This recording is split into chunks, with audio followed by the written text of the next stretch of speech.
Alright, it's gonna be a shorter one this time, but the Huntic videos I made recently where I play through the 2 solo player campaigns brought up the concept of single player card games in discussion, and it's certainly an interesting subject, which I'll talk about a little bit here. First of all, I have to stress the idea of a single-player trading card game is sort of an oxymoron, as the trading part of them mandates some kind of social interaction.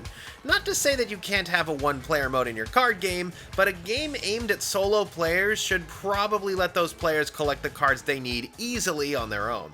There's also the fact that a lot of games with quote-unquote solo play are rather the byproduct of when a cooperative game gets taken on by a single player, although a lot of what goes into those games can be applied here as well.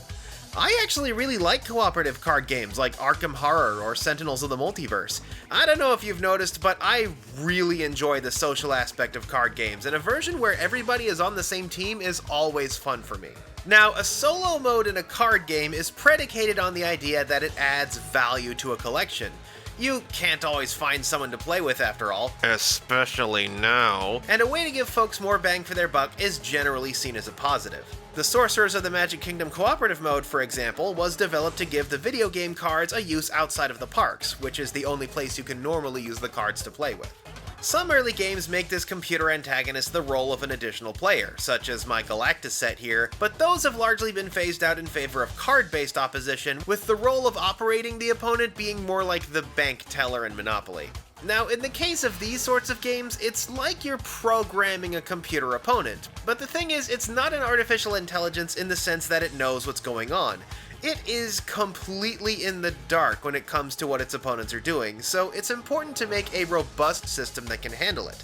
In general, the best co-op and solo mode opponents are threatening and unpredictable, but have little in the way of moving parts and leave as few decisions up to the players as possible. The cards and abilities of a computer opponent should be perhaps a smidge overpowered, and even a little unfair.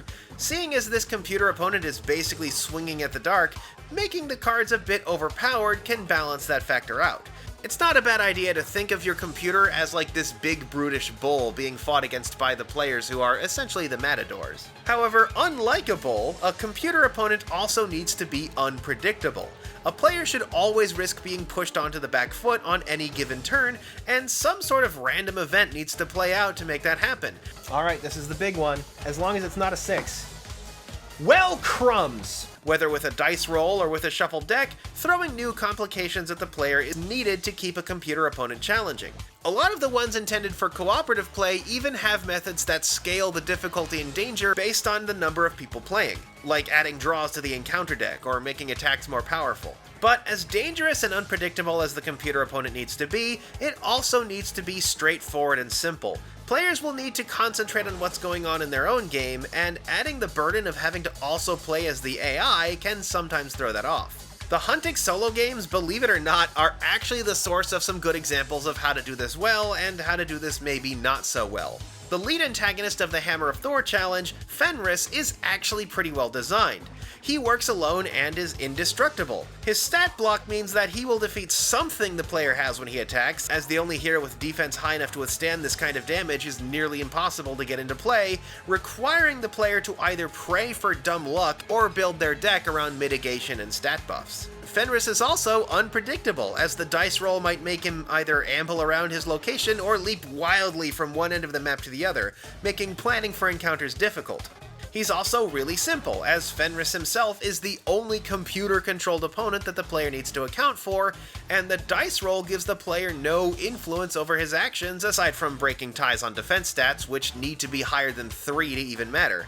He's dangerous, unpredictable, simple, and finally leaves nothing up to the player.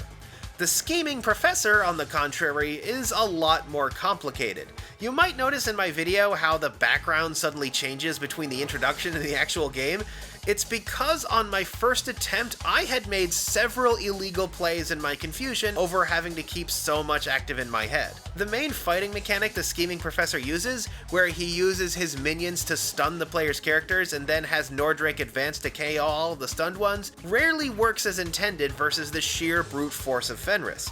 It does offer some challenge, but it's not as straightforward as the wolf. Yeah, this is the one that tends to trip up attempts to simply make a computer opponent to try to simulate a player, as there are just too many choices left up to the actual player, and the player will always pick whatever is most beneficial to them. It's a sticky spot for a lot of computer opponents where actions are left open-ended, which is why I'm putting so much emphasis on it. This is why a lot of games include cards that specifically target the strongest, or the weakest, or the closest, so that the player's only control over the AI is to sometimes break a tie. The Arkham Horror Prey mechanic that determines monster actions works like this. Games like Sentinels, Arkham Horror, and Pokemon Max Raid use randomizer decks to determine the computer opponent's next action. The Sorcerers of the Magic Kingdom and Hunting Solo mode use other randomizers, such as flip coins or dice, to determine the same thing. Either way, the choice is left out of the player's hands. Probably one of the most ingenious ones I've seen is Crossmaster, where each of these little figurines ships with what is basically a training mission, where a player needs to navigate their figure through a gauntlet of some kind with automated hazards and a time limit, intended to help players learn how each character plays and offering each a unique challenge.